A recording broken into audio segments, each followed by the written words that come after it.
Hello everyone, good morning. कैसे हैं आप लोग? बिल्कुल ठीक ठाक।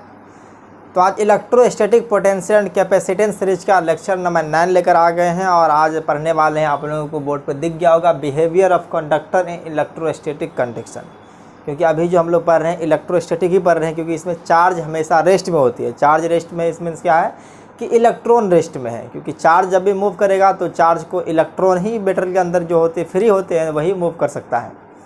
तो आज हम इस सारी बातों को डिस्कस करने वाले हैं कि इनसे पहले भी आपको पता होगा कि जो कंडक्टर के इनसाइड नेट चार्ज जीरो होती है, नेट फील्ड जीरो होती है, इलेक्ट्रिक फील्ड लाइन्स भी जीरो होती है, उनके अंदर किसी तरह का इलेक्ट्रिक फील्ड लाइन्स ड्रॉ नहीं कर सकते हैं। तो ये सब बात सुनते हुए आए हैं, लेकिन आपको जो है सो एक डिटेल में इसके बारे में नहीं बताए थे, तो आज ये लेक्चर बनाए हैं। और ये इलेक्ट्रिक पोटेंशियल का समझिए लास्ट लेक्चर है और नेक्स्ट क्लास से हम लोग क्या कैपेसिटर में आ जाएंगे। तो आज इसको बारीकी से पढ़ लेते हैं। जो लोग नए हैं उनको बता देते हैं, मेरा नाम आफ्ताब सिद्दीकी और ये हमारा आपका प्यारा सा चैनल जुबिलेंट फिजिक्स, जिस पे हम लोग पूरे क्लास 12th का फिजिक्स पढ़ने वाले हैं और साथ साथ क्लास 11th का भी फिजिक्स समझिए कि कुछ ही दिनों में स्टार्ट हो जाएगी। तो आप लोग मेरे साथ बने रहिए और जो लोग आपके जूनियर उनको बता दीजिएगा। तो देखिए, जो लोग नोट्स बनाना चाहते हैं वो बनाते भी चलेंगे और जो नहीं बनाना चाहते हैं तो आप लोगों को पता चल गया होगा कि डिस्क्रिप्शन में लिंक दिया रहता है, वहाँ से डाउनलोड कर सकते हैं। तो पहले हम लोग कंडक्टर के बारे में देखते हैं, क्योंकि कंडक्टर के बारे में आप लोग बहुत पहले सुन चुके होंगे।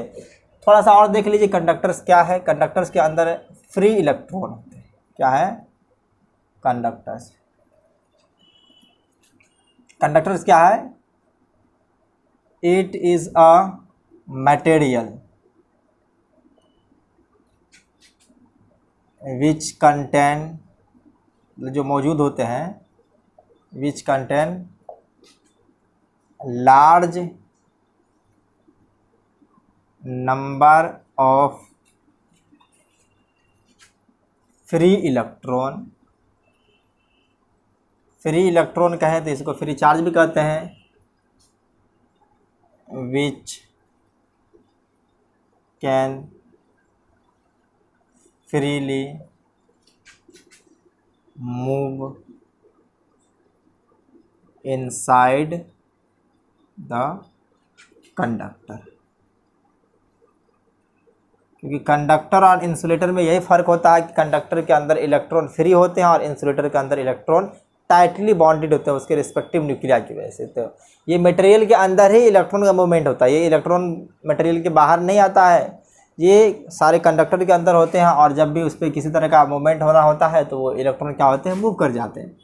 तो ये कंडक्टर है। कंडक्टर के अंदर क्या है कि फ्री इलेक्ट्रॉन होते हैं। सबसे मेजर बात यही है कि ये फ्री इलेक्ट्रॉन होते हैं, ये मूव कर सकते हैं, जिसको मोबाइल इलेक्ट्रॉन भी कहते हैं। तो हम लोग क्या है कि इसकी वजह से इलेक्ट्रोस्टैटिक कंडीशन में क्या क्या प्रॉपर्टी है, किस तरह से होने वाले हैं, हम लोग उसको एक एक करके डिस्कस कर लेते हैं। तो पहले जो है सो हम लोग प्रॉपर्टी के बारे में देखते हैं। कम से कम 10 या 11 प्रॉपर्टी पढ़ेंगे और सारी प्रॉपर्टीज़ पढ़ने के बाद हम लोग क्या पढ़ेंगे, इलेक्ट्रोस्टैटिक शील्डिंग भी पढ़ लेंगे और उनसे पहले एक अच्छा न्यूमेरिकल भी करा देंगे। तो पढ़ने वाले हम लोग प्रॉपर्टीज ऑफ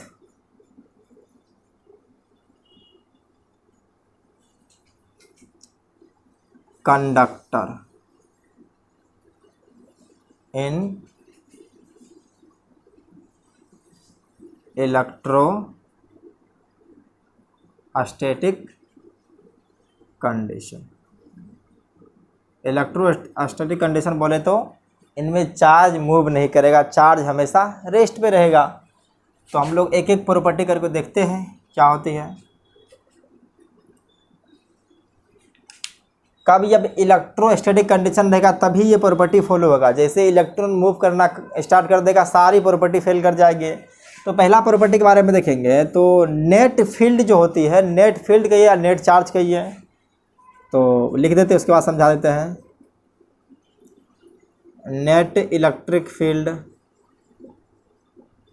इलेक्ट्रिक फील्ड कहिए या नेट इलेक्ट्रिक चार्ज कहिए, और electric charge inside the conductor is always zero. अब कोई भी कंडक्टर है, क्या है कि अगर कोई कंडक्टर है तो उसके अंदर नेट इलेक्ट्रिक फील्ड क्या है, उनके इनसाइड यानी बल्क में अगर बात किया जाए तो मान के चलिए अगर ये कंडक्टर है तो इसमें इलेक्ट्रिक फील्ड भी क्या होगी, हमेशा जीरो होगी। क्या ये कंडक्टर मान लिए हैं, तो कंडक्टर के अंदर क्या होती है कि सारा चार्ज सरफेस पे होता है। टोटल चार्ज क्या है, सरफेस है। इसको जो है सो गॉसियन सरफेस ड्रॉ करके दिखा भी दिए थे कि गॉस लॉ से बताए थे इससे पहले। तो बस आप लोगों को हम बताने जा रहे हैं कि अगर नेट इलेक्ट्रिक फील्ड जीरो है तो इसका मतलब कहीं ना कहीं चार्ज भी जीरो। चार्ज अगर जीरो हो तभी तो इलेक्ट्रिक फील्ड जो है सो जीरो होगा। इलेक्ट्रिक फील्ड किसकी वजह से होता है, चार्ज की वजह से होता है। अगर चार्ज इलेक्ट्रिक फील्ड जीरो है तो कहीं ना कहीं चार्ज भी जीरो ही होगा। तो पहला बात तो यही कह रहा कि नेट इलेक्ट्रिक फील्ड कहिए या नेट चार्ज कहिए, नेट इलेक्ट्रिक चार्ज कहिए, inside the conductor is always zero, ये हमेशा जीरो ही रहती है। अगर हम सेकेंड की प्रॉपर्टी के बारे में बात करेंगे तो उसको भी लिख देते, पहले उसके बाद समझा देंगे। कह रहा कि if we place conductor in external electric field then an induce मतलब क्या है कि वो खुद तो चाहता नहीं कि दूसरे की वजह से इसके ऊपर आ गया, इफ एन इंड्यूस इफेक्ट हुआ है, an induce internal electric field, internal है इंटरनल इलेक्ट्रिक फील्ड। अगर इंटरनल इलेक्ट्रिक फील्ड इंड्यूस हुआ तो कहीं ना कहीं चार्ज भी होगा। Induce an internal electric field विच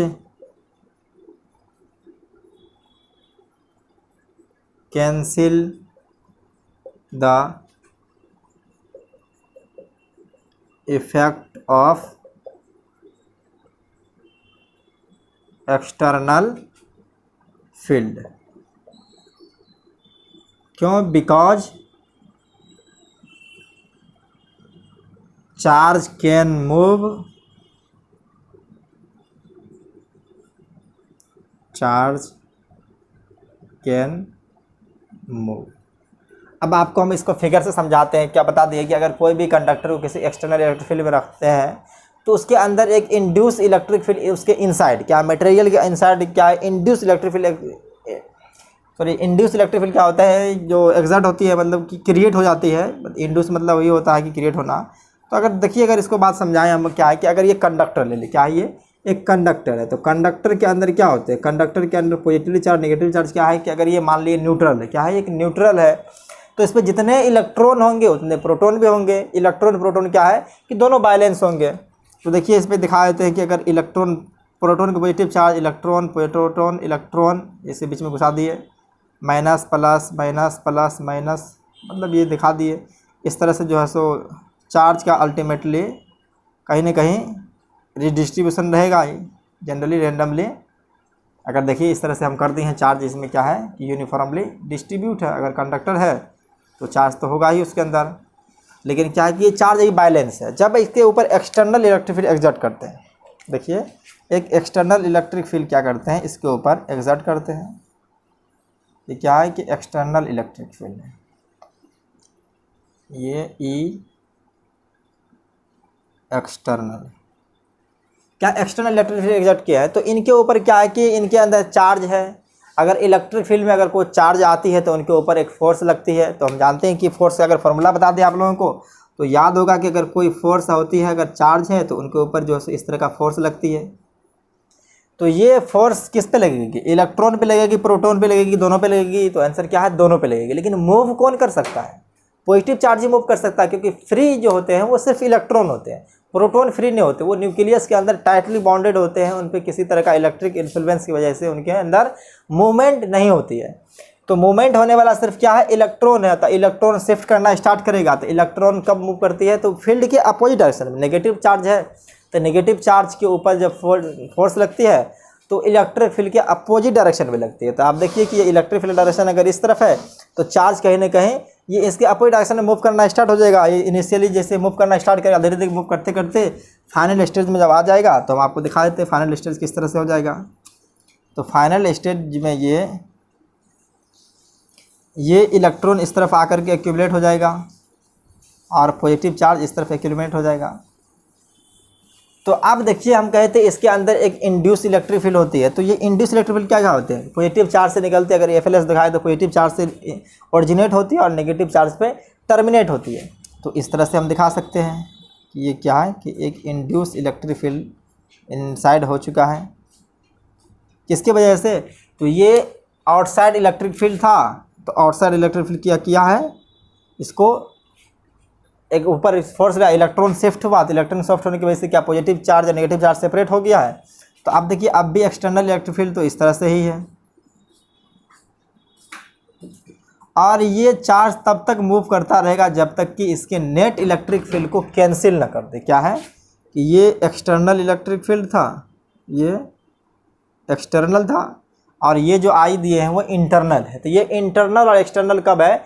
जब पूरी तरह से दोनों इंटरनल, फाइनली क्या हो जाएगा ये, अगर फाइनली देखें तो इलेक्ट्रिक फील्ड इंटरनल जो है वो इलेक्ट्रिक फील्ड एक्सटर्नल के बराबर हो जाएगा, और नेट इलेक्ट्रिक फील्ड जो हो जाएगा inside, E net equal to 0। किसके अंदर? इनसाइड। आप पता चल गया होगा कि क्यों इनसाइड इलेक्ट्रिक फील्ड 0 होता है, क्योंकि इलेक्ट्रिक फील्ड 0 इसलिए होता है कि उनके अंदर जैसे इलेक्ट्रॉन के ऊपर फोर्स लगती है, इलेक्ट्रॉन माइग्रेट कर जाती है और उसके अपोजिट डायरेक्शन में एक्यूमुलेट हो जाती है। तब तक एक्यूमुलेट होती रहती है जब तक कि उनका दोनों इलेक्ट्रिक फील्ड एक्सटर्नल और इंटरनल बराबर ना हो जाए। जब दोनों बराबर हो जाती है तो क्या है कि वहाँ पे स्टैटिक कंडीशन में आ जाते हैं, और ये बहुत ही कम टाइम में, समझिए कि मिली सेकेंड, माइक्रो सेकेंड के अंदर ही ये मूवमेंट हो जाता है। तो उसके बाद क्या कि स्टैटिक कंडीशन में ही आ जाता है, क्योंकि ये इसमें क्या है कि इलेक्ट्रोस्टैटिक कंडीशन में इलेक्ट्रॉन मूव करता है, लेकिन बहुत ही कम समय के लिए। जब हम करंट पढ़ेंगे वहाँ पे इलेक्ट्रॉन मूव करते हैं, तो वो इलेक्ट्रॉन क्या है, लगातार मूव करे। जैसे क्या कि हमारे घर में इलेक्ट्रिसिटी आ रही है, तो इलेक्ट्रिसिटी आ रही है तो क्या है कि इसमें करंट फॉलो करता है। तो करंट फॉलो करता है, इसका मतलब है कि इलेक्ट्रॉन फॉलो करती है, क्योंकि चार्ज फॉलो करेगा तभी करंट फॉलो हो जाएगा। तो क्या है कि यहाँ पे इलेक्ट्रॉन का मूवमेंट होती है इलेक्ट्रोस्टैटिक कंडीशन में, लेकिन बहुत कम समय के लिए होती है। फिर बाद में जाकर के अल्टीमेटली वो रेस्ट में ही आ जाते हैं।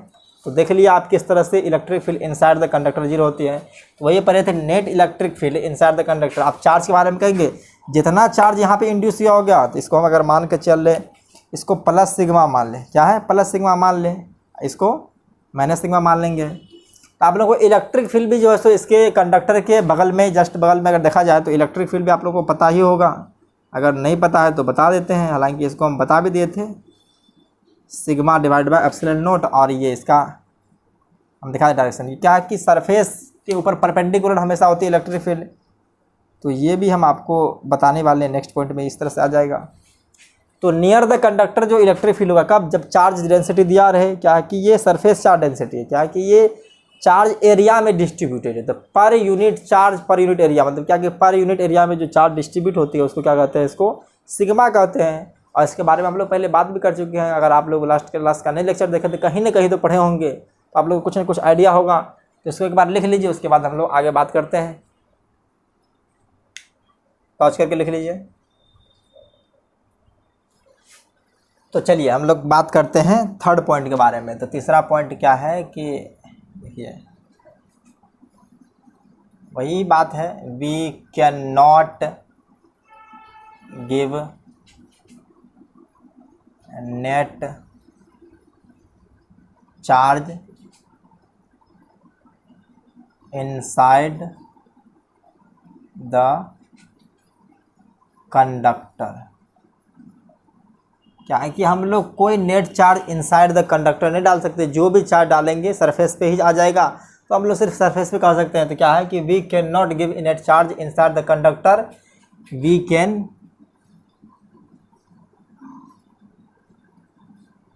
प्लेस या गिव प्लेस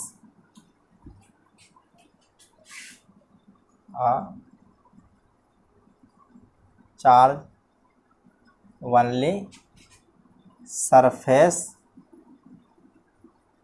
ऑफ कंडक्टर। क्या हम लोग सिर्फ सरफेस पे ही चार्ज को रख सकते हैं।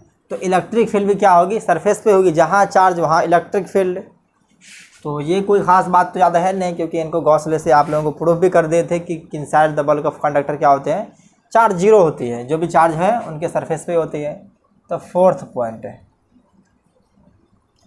तो फोर्थ पॉइंट कह रहा है कि डायरेक्शन ऑफ इलेक्ट्रिक फील्ड के बारे में बता रहा है। इलेक्ट्रिक फील्ड, हालांकि इससे पहले बताए थे, EFLS से पढ़ाए थे, वहाँ भी बताए थे। Electric field always perpendicular to surface of conductor.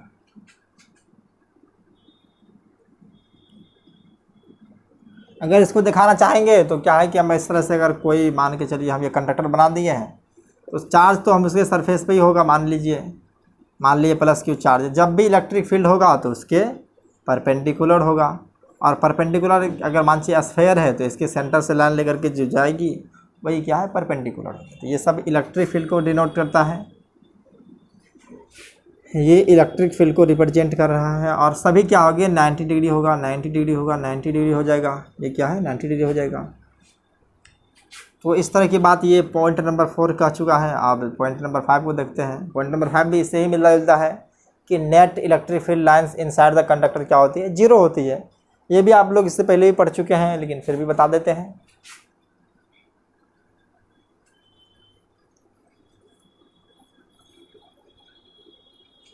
तो point number 5,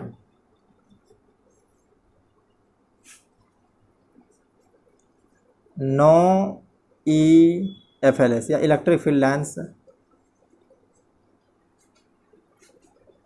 electric field, no electric field lines exist inside the conductor।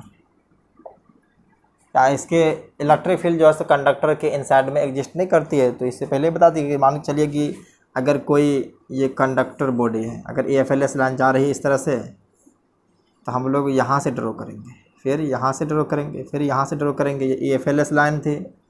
जब कंडक्टर आ गया है तो कंडक्टर के अंदर क्या है, नेट इलेक्ट्रिक फील्ड जीरो है। और EFLS लाइन क्या रिप्रेजेंट करती है, फील्ड को ही रिप्रेजेंट करती है। जब इनसाइड फील्ड जीरो ही है तो EFLS वहाँ से होगी नहीं। तो इस तरह की बातें हो जाती है। तो देख लीजिए, अगर ये कोई कंडक्टर है तो जब EFLS जा रही थी तो इसके अंदर कैसे हुआ होगा, फिर उसमें क्या है कि इस तरफ पॉजिटिव चार्ज इंड्यूस होगा, इस तरफ नेगेटिव, और एक इंटरनल इलेक्ट्रिक फील्ड इंड्यूस हुआ होगा, और क्या है वो एक्सटर्नल के इफेक्ट को कैंसिल कर दिया होगा। ये अंदर की बात थी, तो इसको बता दिए। ये चौथा पॉइंट बहुत ही अच्छा है, और वो भी पॉइंट आप लोग इससे पहले जान चुके हैं। देखिए छठा पॉइंट हो जाएगा। हम छठा पॉइंट के बारे में बात करें, all point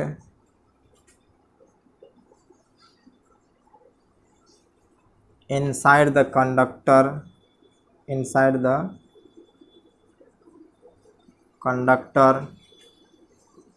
as well as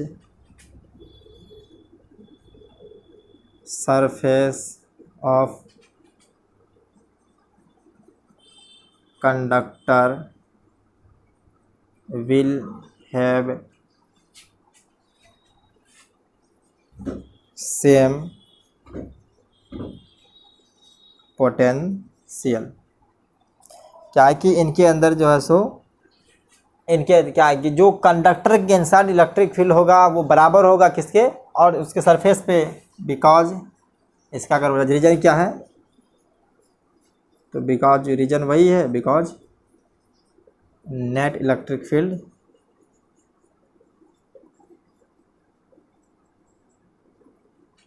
inside conductor क्या होता है,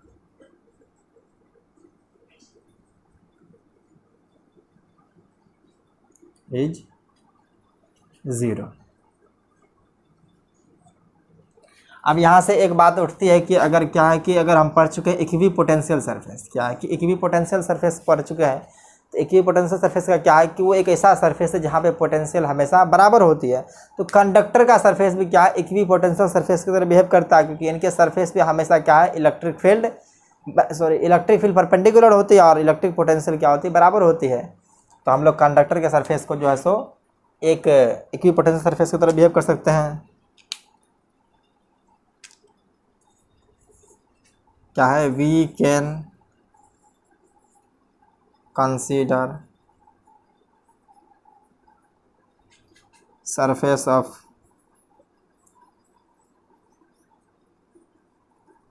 कंडक्टर इज इक्विपोटेंशियल। अब ये सारी बातें आपको बता दी कि इक्विपोटेंशियल सरफेस क्या होती है। अगर आप लोग नहीं देखे हैं तो इस वीडियो से जाकर चैनल पर जा सकते हैं। चैनल से क्या है, वहाँ प्ले लिस्ट खोलिएगा तो सारा वीडियो आपको क्या है कि उनको एक एक करके line by line play list में दिया हुआ है, नंबर 1 2 3 से लेकर के जहाँ तक अब तक चल रहा है वहाँ तक दिया गया है। तो किसी तरह से आपको ढूंढने की ज़रूरत नहीं है वहाँ पे। तो देखिए ये क्या है कि अगर वी कैन कंसिडर क्या कि जो सरफेस होगा, अगर मान के चलिए ये कोई कंडक्टर है तो कंडक्टर के ऊपर जो ये सरफेस है, तो ये सारा पॉइंट अगर मान लिया जाए ए है, बी है, ये पॉइंट सी हो जाएगा और ये पॉइंट डी मान लीजिए और पॉइंट ये ई मान लीजिए। तो पोटेंशियल हमेशा सबका बराबर होगा, वी ए इक्वल टू, चाहे किसी भी शेप का हो या किसी साइज का। ये ज़रूरी नहीं है कि यहाँ पे क्या स्फेरिकल लिए हैं, तो किसी भी शेप या किसी भी साइज का हो वो हमेशा बराबर होता है। V C equal to V D equal to V E, ये सभी का पोटेंशियल बराबर हो जाएगी। तो देख लिए इस टाइप के सरफेस क्या कहते हैं, ये इक्वी पोटेंशियल सरफेस पर बिहेव करेगा, ये इक्वी पोटेंशियल सरफेस हो जाएगा। कंडक्टर का सरफेस क्या कहलाएगा, इक्वी पोटेंशियल सरफेस, क्योंकि इनके ऊपर नेट क्या कहते हैं, सॉरी नेट इलेक्ट्रिक फील्ड तो परपेंडिकुलर होती ही है, लेकिन इनका पोटेंशियल जो होते हैं प्रत्येक पॉइंट का बराबर होती है। और जिस प्रत्येक पॉइंट का अगर किसी सरफेस पे अगर बराबर है तो ऐसे सरफेस को ही हम लोग क्या कहते हैं, इक्वी पोटेंशियल सरफेस। तो इनको आप लोग लिखिए, उसके बाद हम लोग पॉइंट नंबर 8 के बारे में डिस्कस करते हैं। पॉज करके लिख लीजिए। तो चलिए अब हम लोग पॉइंट नंबर 8 के बारे में डिस्कस करते हैं। ये क्या प्रॉपर्टीज पर रहे थे, तो 8 प्रॉपर्टी, और ये प्रॉपर्टी बहुत ही इंपॉर्टेंट है। अगर हम चाहें तो इसमें स्टार मार्क भी लगा सकते हैं, क्योंकि यही प्रॉपर्टी को देख करके हम लोग क्या कंडक्टर के बिहेवियर के बारे में जानते हैं। तो देखिए क्या कह रहा है, if we join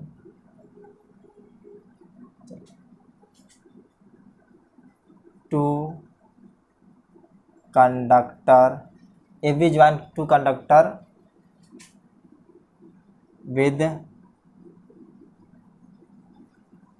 conducting wire,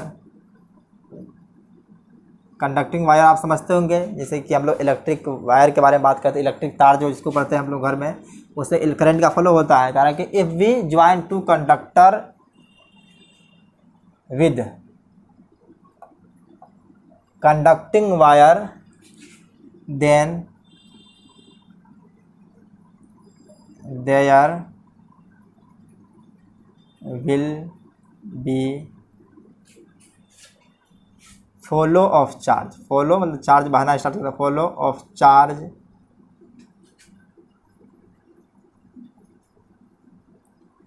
so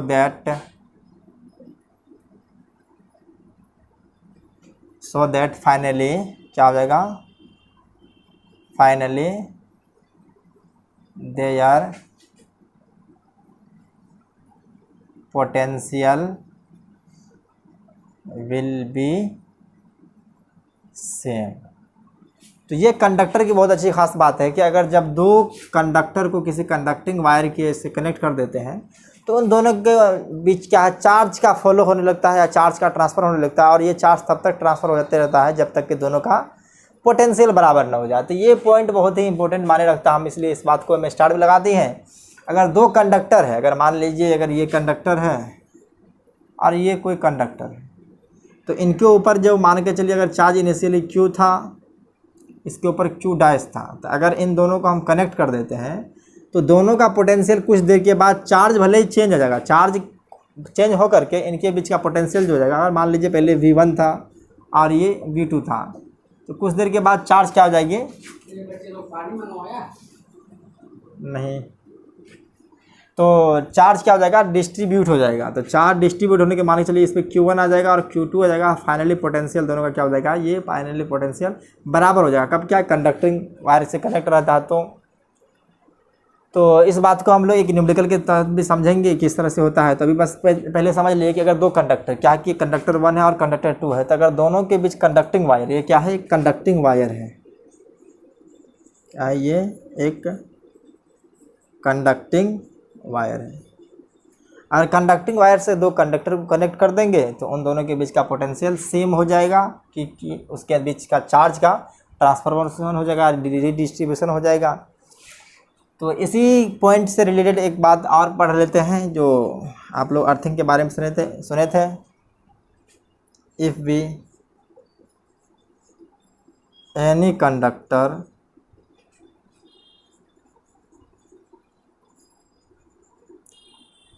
connect with earth, connect with earth, इसी को हम लोग क्या कहते हैं, अर्थिंग कर देते हैं, earthing. Then their potential become zero, potential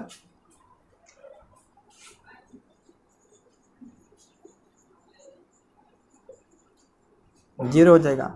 अब देख लीजिए कि ये कोई कंडक्टर ले लेते हैं हम, मान के चलिए कोई स्टैंड रख देते हैं और इस पर रख दिया, अभी अर्थ से कनेक्ट नहीं है, तो ये कोई कंडक्टर है, अभी इसके ऊपर कुछ ना कुछ जो है सो पोटेंशियल होगा। जब इसको हम ग्राउंडेड कर देते हैं, यानी कि ये ग्राउंडेड कर दी, अर्थिंग कर दी है, तो इनका पोटेंशियल क्या हो जाएगा, जीरो हो जाएगा, इनका पोटेंशियल जीरो हो जाएगा। तो इन्हीं से रिलेटेड क्या हम लोग एक क्वेश्चन करते हैं, और क्वेश्चन करने के बाद जो है सो हम लोग निकालेंगे कि चार्ज का डिस्ट्रीब्यूशन होता है।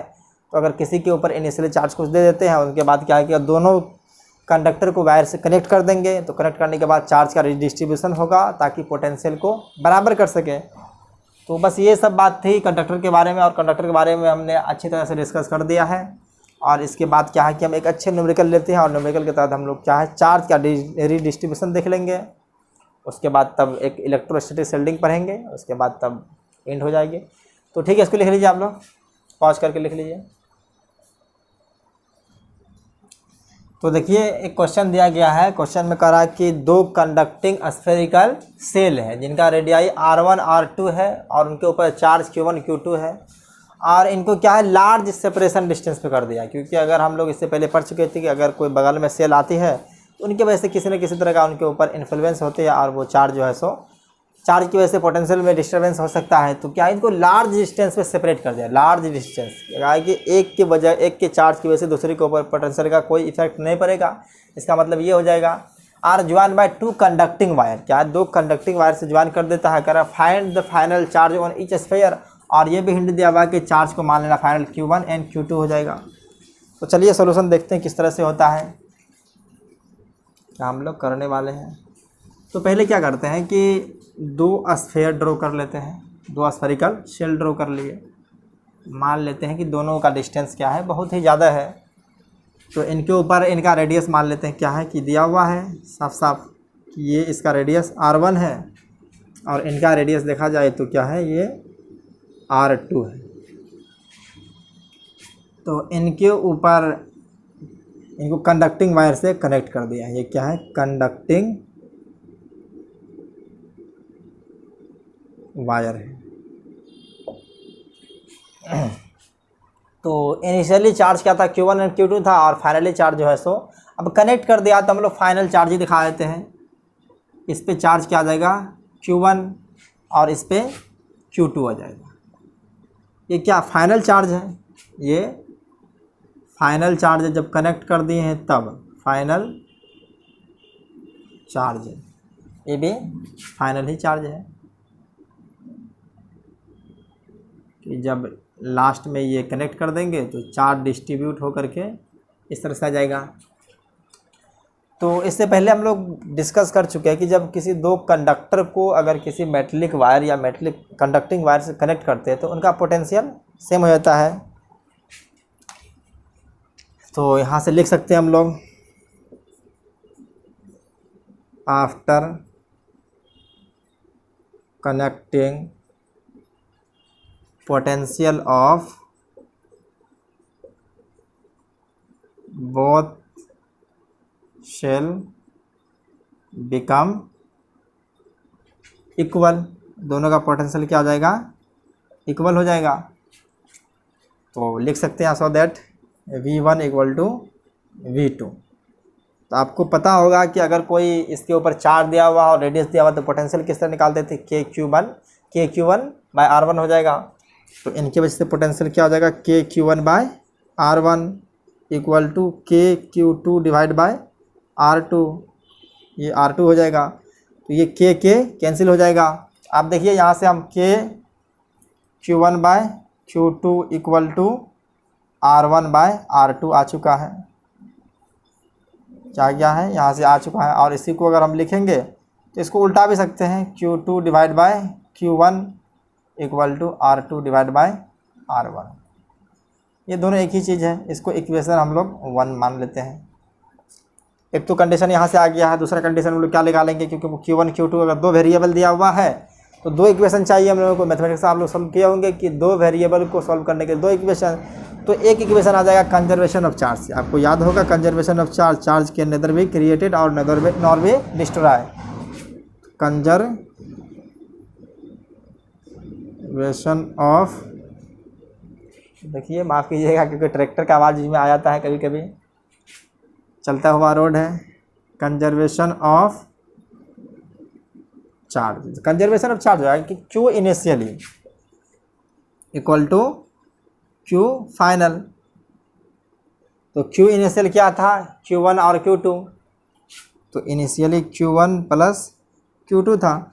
और फाइनल की बात करेंगे तो फाइनल तो आ गया है Q1 प्लस Q2। तो अब इन्हीं को जो है हम सॉल्व करते हैं। Q1 को निकालना है तो Q2 को Q1 के टर्म में रखेंगे। तो यहाँ से देखिए Q2 इक्वल टू क्या लिख सकते हैं, Q1 इंटू R2 अपन R1। तो चलिए इसी को हम लिख देते हैं, Q1 plus Q2 equal to Q1 plus Q1 into R2 divide by R1। कहाँ से लिए हैं, फ्रॉम 1। यहाँ से देख लीजिए, यहाँ से लिए हैं कि Q2 का वैल्यू निकालने के लिए क्या किया है, Q1 को इस तरह भेजेंगे, Q1 into R2 divide by R1। आप Q1 कॉमन ले लेते हैं, तो Q1 को कॉमन ले लीजिए तो क्या बचेगा, ये R1 जो है सो ऊपर चला जाएगा, ये R1 plus R2 divide by R1 equal to Q1 plus Q2। और आ गया हमारा Q1 यहाँ से आ चुका है। देखिए तो ये उस तरफ चला जाएगा, R1 divide by R1 plus R2 into Q1 plus Q2। Total charge का जिसका रेडियस जितना ज़्यादा रहेगा वो उतना ही चार्ज को लेकर के जाएगा, उसके हिस्से में उतना ही ज़्यादा चार्ज आएगा। तो इस तरह से Q1 तो आ गया, ये A नहीं बल्कि Q है, क्या ये Q1 है, तो Q1 चार्ज आ चुका है। इसी तरह से हम लोग क्या करेंगे, इस इक्वेशन से अगर मान के चलिए हमको Q2 निकालना है तो Q1 को जगह क्या करते हैं, Q2 R1 अपर R2 कर देंगे। तो इन दी सेम वे इसी तरह से आ जाएगा, same manner,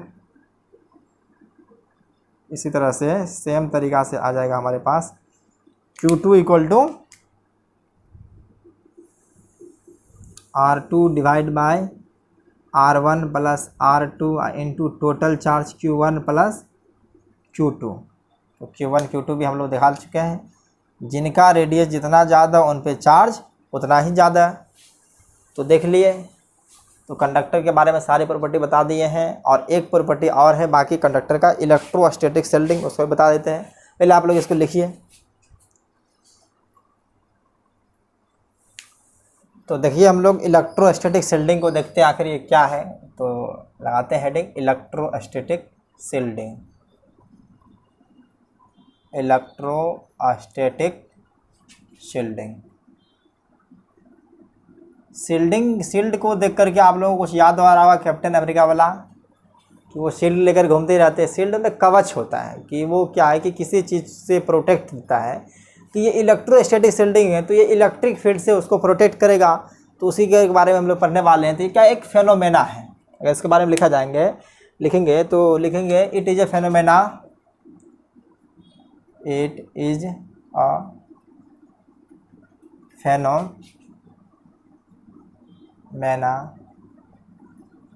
that is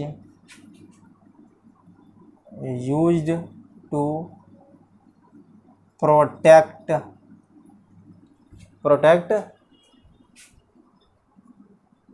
effect of या इन्फ्लुएंस ऑफ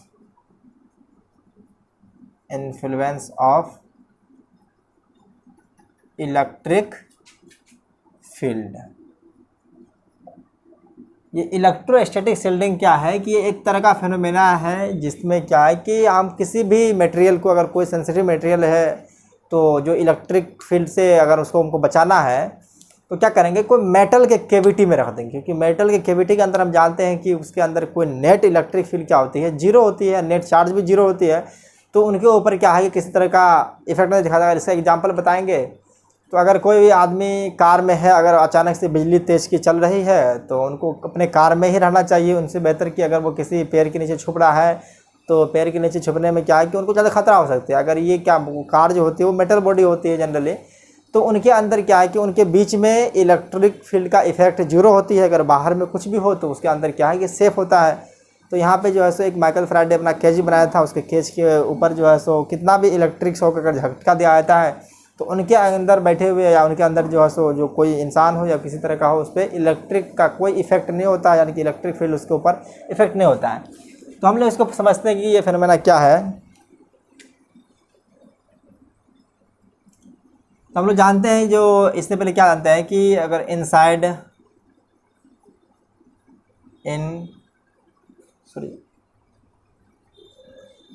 इलेक्ट्रिक फील्ड क्या होते हैं, electric field inside the cavity of conductor is always zero. इतना हम लोग जानते हैं कि कोई मेटल के अंदर कैविटी है तो उसके अंदर इलेक्ट्रिक फील्ड क्या होती है, हमेशा जीरो होती है। चाहे देखें उसके ऊपर हम चार्ज दें या किसी इलेक्ट्रिक फील्ड में, अगर एक्सटर्नल इलेक्ट्रिक फील्ड है, अगर न्यूट्रल किसी बॉडी को रखते हैं तो उसके ऊपर चार्ज इंड्यूस होती है, तब भी इलेक्ट्रिक फील्ड इनसाइड जीरो होती है। अगर तो आज शुरू के क्लास में बता दिए थे। Even if charge the conductor और induce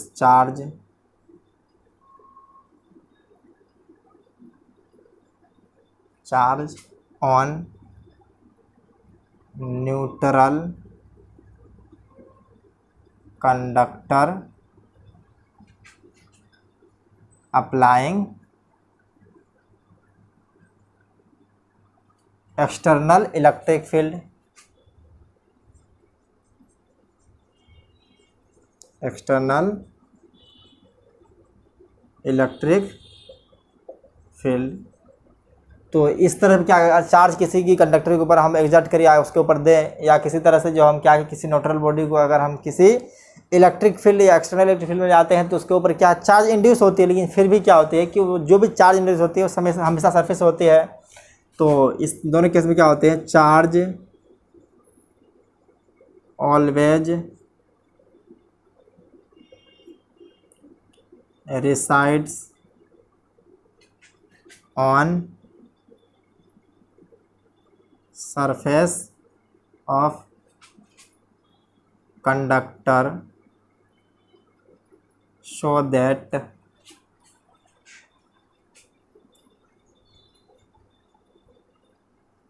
net field inside cavity of any shape and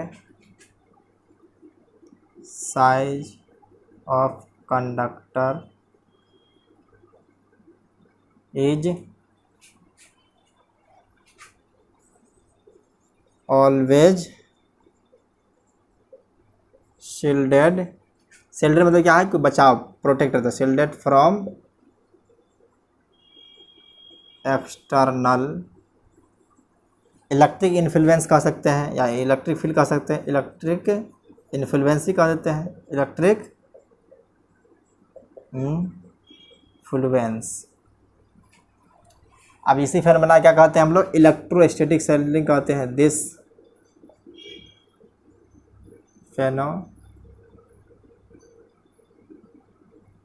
phenomena is known as electrostatic shielding.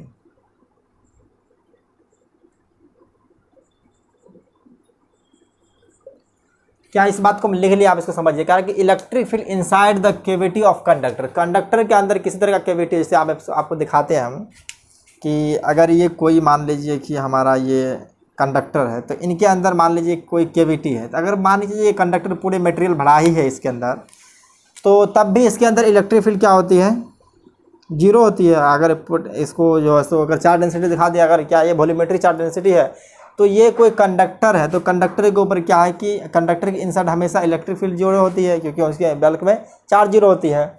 अगर पोटेंशियल के बारे में बात कर लिया जाए, तो पोटेंशियल उसके अगर सरफेस पे क्या है कि अगर मान लें V0 है, तो इसके इनसाइड भी V0 ही हो जाएगा। अगर किसी तरह से हम क्या है कि इस कंडक्टर के ऊपर अगर इलेक्ट्रिक फील्ड अप्लाई भी कर देते हैं, क्या है कि अगर कंडक्टर के ऊपर अगर कोई इलेक्ट्रिक फील्ड अप्लाई कर देते हैं, तो मान के चलिए कि चार्ज इंड्यूस अगर ये इस तरह से अप्लाई किया गया है, ये इस तरह से कर दिए हैं एक्सटर्नल इलेक्ट्रिक फील्ड, देख लीजिए, तो चार्ज जो इंड्यूस होगा वो नेगेटिव चार्ज इस तरफ आ जाएगा, नेगेटिव चार्ज और पॉजिटिव चार्ज इस तरफ आ जाएगा। इतना तो आपको पता होगा क्योंकि इससे पहले बता भी चुके हैं। अब भी लेकिन नेट इलेक्ट्रिक फील्ड क्या होगी, इसके अंदर जीरो ही हो जाएगा। नेट इलेक्ट्रिक फील्ड जो होगा अब भी जीरो हो जाएगा।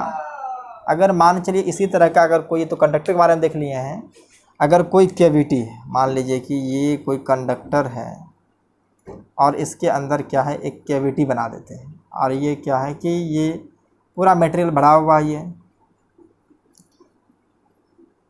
तो इनके अंदर क्या है कि इलेक्ट्रिक फील्ड हमेशा जीरो रहेगा। इसी तरह के कैविटी होते हैं, और ये कैविटी के अंदर हम कोई भी सब्सटेंस को रखते हैं जो इलेक्ट्रिक इन्फ्लुएंस में आ सकता है, तो इनके बीच में अगर रखते हैं, अगर किसी मेटल के अंदर, बॉडी के अंदर अगर बॉक्स वगैरह रखते हैं, बॉक्सिंग कर करके, तो उनके ऊपर किसी भी तरह का इलेक्ट्रिक इन्फ्लुएंस नहीं होती है। और इस फेनोमेनन को ही हम लोग क्या कहते हैं, इलेक्ट्रोस्टैटिक शील्डिंग से जानते हैं। इलेक्ट्रोस्टैटिक शील्डिंग का एग्जांपल अगर हमको बताएंगे, तो कोई भी अगर सेंसिटिव गैजेट होती है जिनको हम लोग इलेक्ट्रिक फील्ड के इन्फ्लुएंस से अगर उसको खतरा होती है, तो क्या है कि इसी तरह के मेटल या स्फेरिकल सेल हो या किसी तरह का अगर कंडक्टिंग मटेरियल है और उनके बीच में अगर स्पेस अगर खाली होगी या कैविटी होगी, तो उस कैविटी के बीच में अगर हम रखेंगे तो किसी तरह का इन्फ्लुएंस नहीं होगा। अगर मान के चलिए कि कोई केज है, कि एग्जांपल देते हैं कि अगर ये केज है, मेटलिक केज है, इसके अंदर क्या है कि कोई ह्यूमन मान के चलिए है, अगर बाहर से कितना भी इलेक्ट्रिक शॉक दें तो इस इंसान को कोई फ़र्क पड़ने वाला नहीं, चाहे वो मेटल बॉडी को टच करे या नहीं करे, क्योंकि जो भी चार्ज रहना है वो बाहर ही रह जाएगा। तो ये क्या है कि इस तरह से इलेक्ट्रिक शील्डिंग अगर कोई मेटल केज के अंदर बंद है, तो बाहर कितना भी, चाहे आपको याद होगा अगर थॉर का भी अगर इस पर सारा चार्ज डाल दिया जाए, अगर थंडर ऑफ थॉर का आया था, गॉड ऑफ थंडर, मतलब बिजली का जितना भी झटका देना हो, अगर क्या मेटल के अंदर के बंद है, बॉडी के अंदर बंद है, तो किसी तरह का उसके ऊपर चार्ज का इन्फ्लुएंस नहीं आएगा। तो आज का क्लास बस यहीं एंड करते हैं। आप लोग पढ़ाई करते रहिए। Take care, bye bye.